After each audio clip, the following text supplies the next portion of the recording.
Reality जब आप समझोगे ना बहुत ही सिंपल होती है। 4-5 शब्दों में वो चीज़ कही जा सकती है। लेकिन ये घुमा कर कॉम्प्लेक्स कर दिया, कॉम्प्लिकेटेड कर दिया। It's complicated, it's not working, this relationship between you and me, it's not working any more, let's take a break. ये सब इट्स टोटल नॉनसेंस। ये सब चीज़ें आप ही की प्रॉब्लम्स है जो मैं सुनता हूँ और मैं देखता हूँ कितने सारे मैसेजेस आते हैं। मैं उन चीज़ों उन सब डेटा को एनालाइज करता हूँ कि कितनी सारी चीज़ें, कितनी सारी गेम्स खेलते हैं लोग जब एक सिंपल सा सच एडमिट नहीं कर पाते। If they are cheating they will bloody admit it. दुनिया भर का कोई भी रिलेशनशिप हो, उसकी नींव मेरे हिसाब से, मेरे ओपिनियन में सिर्फ और सिर्फ इन छह वर्ड्स पे टिकी रहती है। वो 6 वर्ड्स क्या है, इन चीज़ को मैं जब रिपीट करूँ, जब मैं बोलूँगा उसको रिपीट करना मेरे कहने के बाद, और अगर हो सके कहीं पे लिख लेना, कहीं पे गड़ा लेना, कहीं पे बड़ी सी ऐसे फ्रेम करके लगा देना। वो 6 वर्ड्स क्या हैं? Truth is simple, lies are complicated. Repeat after me. Truth is simple, lies are complicated. Right? सच्चाई जब होगी वो बहुत ही सिंपल होगी और आपको दिखेगा कि टू द पॉइंट बात हो रही है। इसका मतलब yes it is true, somebody is admitting it। But वो घुमा घुमा कर आपका भेजा फ्राई कर दे, इसका मतलब कुछ छुपाने का प्रयास कर रहे हैं और कुछ नहीं। इन मेजॉरिटी ऑफ केसेस अगर कोई सामने वाला व्यक्ति अडल्ट है तो वो ज़बरदस्ती अगर घुमाने का प्रयास कर रहा है आपकी बातें, इसका मतलब वो लिख के ले लो, वो छुपाना ही चाह रहा है। क्योंकि हर कोई अपने लेवल पे समझता है कि मुझे पता है कि रियलिटी क्या है।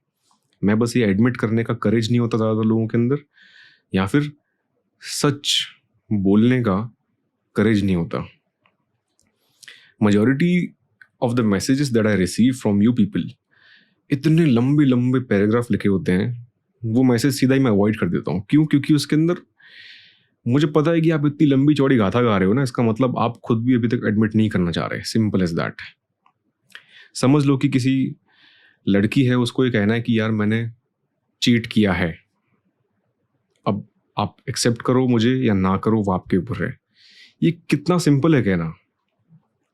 बट मैं I am not feeling that vibe any more, I am not, it's not working, ये चीज़ें हो रही है, वो हो रही है वगैरह। ये सब चीज़ें आप ही की प्रॉब्लम्स है जो मैं सुनता हूँ और मैं देखता हूँ कितने सारे मैसेजेस आते हैं। मैं उन सब डेटा को एनालाइज करता हूँ कि कितनी सारी चीज़ें, कितनी सारी गेम्स खेलते हैं लोग जब एक सिंपल सा सच एडमिट नहीं कर पाते। If they are cheating they will bloody admit it. Right? आप किसी की लाइफ को बर्बाद या खराब या उसको परेशानी देना नहीं चाहोगे। Right? What ever it is, even if friendships की बात भी कर लो ना, तो फ्रेंडशिप में आपने किसी के साथ कुछ गलत किया है, जो भी चीज़ गलत की है, आप सिंपल सा एडमिट कर लोगे। अब सामने वाले के ऊपर डिसीजन है कि वो आपकी ऑनेस्टी को अप्रिशिएट करता है या नहीं करता। But the problem is you will keep deceiving them, क्योंकि आपके अंदर अभी करेज ही नहीं है सच एडमिट करने का। क्योंकि दूसरी प्रॉब्लम भी ये है ना कि सामने वाले व्यक्ति ने या तो आपके लिए माहौल, या तो आपने एक दूसरे के लिए मिलकर ऐसा माहौल ही नहीं क्रिएट किया है जहाँ पर आप सच खोलकर बात कर सको। प्रॉब्लम क्या होती है ना कि इवन इफ वो लड़की आपसे कहेगी भी ना तो आप सुन ही नहीं पाओगे, आप सीधा उसको बैकलैश दोगे। एक ये रीज़न भी है जिस वजह से वो सच नहीं बोलती आपके सामने। आपको खुद को भी समझने की ज़रूरत है। सिर्फ और सिर्फ किसी और पर ब्लेम करना is not the right way to approach this problem. मेरा काम ये नहीं है कि मैं बस सामने वाले को, नहीं हूँ उसने गलत किया, तुम बहुत सही हो, तुमको सिंपथाइज करना मेरा काम नहीं है मेरे दोस्त। रियलिटी जब आप समझोगे ना बहुत ही सिंपल होती है। 4-5 शब्दों में वो चीज़ कही जा सकती है। लेकिन ये घुमा कर कॉम्प्लेक्स कर दिया, कॉम्प्लिकेटेड कर दिया। It's complicated, it's not working, this relationship between you and me, it's not working any more, let's take a break. ये सब इट्स टोटल नॉनसेंस। मैं एटलीस्ट ये बिलीव करता हूँ, it's total nonsense. Let's take a break, ये वो simple कह दो ना कि कोई और पसंद आ गया है, सिंपल। उसमें क्या दिक्कत है? एटलीस्ट आपकी ऑनेस्टी अप्रिशिएट की जाएगी मेरे दोस्त। चाहे लड़की है चाहे लड़का है, जो भी हो, सिंपल सा एडमिट कर लो। Yesterday itself, a guy shared his experience with me and he's like, I'm into some other girl, and past में उसका कुछ 3-4 साल का रिलेशनशिप रहा, कोई और लड़की उसको पसंद आ रही है, वगैरह वगैरह चीज़ें हैं. Simple bloody admitted. उसकी लाइफ क्यों खराब कर रहे हो भाई? क्या दिक्कत हो रही तुमको? तुम इतना लंबा इतना पैराग्राफ लिखा है उसने कि यार अभी वो छोटी छोटी बातों पर ये करती है, उसकी अभी हमारी अंडरस्टैंडिंग मैच नहीं होती, हमारी ये हो गई, हमारा वो. क्यों अभी तक नहीं था? कोई और तीसरा पर्सन आया तब आपको रियलाइज हो रहा है कि अभी तुम्हारी जिंदगी में इतनी सारी प्रॉब्लम थी जस्ट बिकॉज वो थी तुम्हारे साथ. अभी अचानक से क्यों रियलाइज हो रहा है भाई? अभी तक तो नहीं हो रहा था. अभी कोई और आ गई तो अब तुमको सब रियलाइज हो रहा है. Right? Are you getting my point? कोई और आया तो आपको अभी क्यों रियलाइज हो रहा है? मुझे बताओ. ये आप खुद को एक बहाना ही दे रहे हो ना कि सामने वाले को आप डिसीव कर सको, अंधेरे में रख सको, छुपा सको, झूठ कह सको. सच्चाई भले कड़वी लगे लेकिन वो 3-4 शब्दों में संक्षिप्त में कही जा सकती है मेरे दोस्त.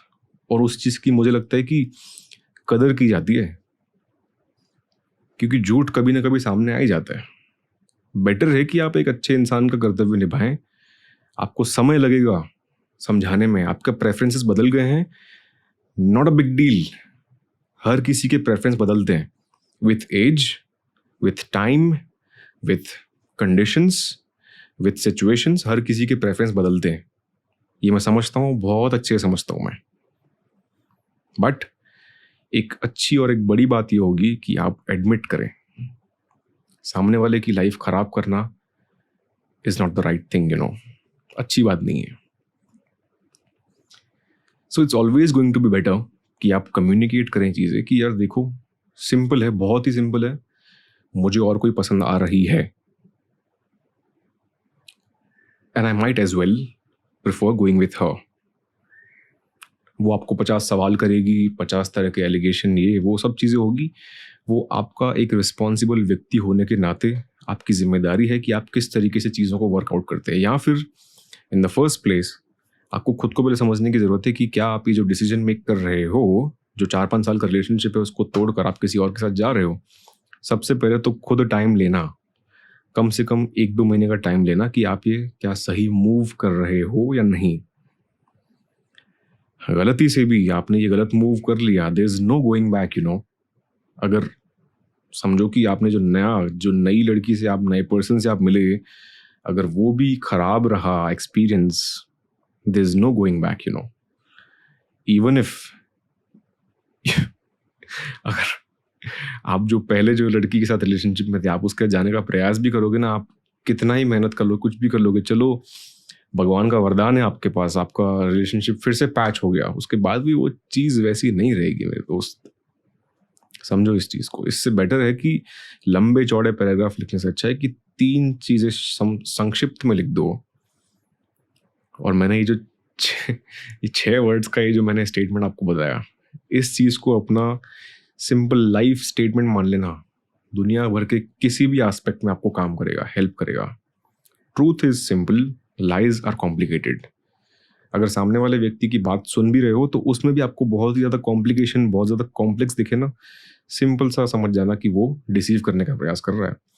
वो आपको अभी भी वो पर्सन नहीं समझता कि जहाँ पर वो या तो सच बता सके, या फिर वो इनहेरेंटली है ही ऐसा व्यक्ति, लड़की है लड़का है जो भी है ही ऐसा व्यक्ति जो हर वक्त झूठ बोलना प्रेफर करता है, चीट करना प्रेफर करता है. You better stay away from these types of people. आपके खुद के लिए भी बेहतर रहेगा. जो आपकी लाइफ को इतना ज़्यादा कॉम्प्लेक्स या कॉम्प्लिकेटेड बना दे, आपको समझ ही नहीं आए कि यार क्या चल रहा है, क्या करना चाह रहे हो, क्या कहना चाह रहे हो. सिंपल चुपचाप निकल लेना वहाँ से. टाइम बर्बाद करने की ज़रूरत नहीं है. बेटर है अपने करियर में, अपनी पढ़ाई में, अपने फ्यूचर में ध्यान दो. कोई अच्छा व्यक्ति मिले, कोई समझदार, कोई सिंपल शब्दों में जो चीज़ें अपनी एक्सप्रेस कर पाए, ऐसे व्यक्ति के साथ ही ज़िंदगी बिताना बेहतर है. सिंपल, बहुत सिंपल शब्दों में कह रहा हूँ. झूठ या शुगर कोटेड बातें अगर मैं भी कहने लगूंगा तो बहुत ही कॉम्प्लिकेटेड बड़े बड़े मैसेजेस बनने लगेंगे उसके. That's not how it works. I just hope all of this make sense. I just hope आप इतने समझदार हो कि इस सिंपल से मैसेज को समझ पाओ. Just to summarise everything and to make you memorise these 6 words. Truth is simple, lies are complicated. याद रखना, बार बार याद कराना खुद को और इस तरीके से ही चलना, राइट? अगर आपको लगता है कि आप किसी फ्रेंड को ज़रूरत है इस चीज़ को सुनने की, आपके किसी भाई बहन को सुनने की ज़रूरत है, definitely share this video with them so that they also get to understand this reality. I'll see you in the next one. Until then, remember, keep shining.